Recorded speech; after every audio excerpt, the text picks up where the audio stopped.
Marc Aurèle nous invite à nous concentrer sur l'instant présent sans nous laisser troubler par des pensées inutiles.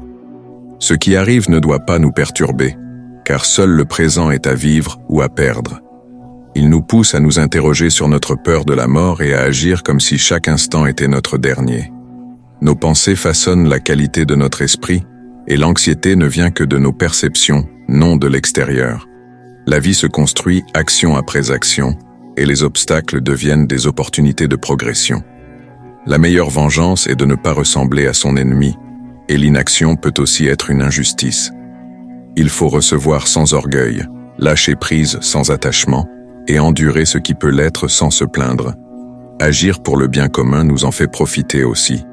Nous nous aimons plus que les autres, mais accordons pourtant plus de valeur à leur opinion qu'à la nôtre. Ce qui arrive est une chance d'éprouver notre résilience.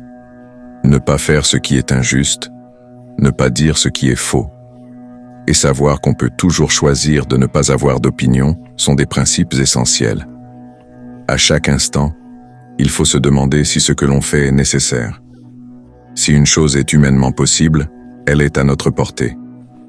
Se voir comme déjà mort nous pousse à mieux vivre ce qui reste. Être méprisé est le problème de l'autre, et tout n'est que changement. Notre pouvoir réside sur notre esprit, pas sur les événements extérieurs. Quand une difficulté nous secoue, il faut revenir à soi sans perdre son équilibre. La vie peut s'arrêter à tout moment, et cette pensée doit guider nos actes. Nos pensées déterminent notre existence.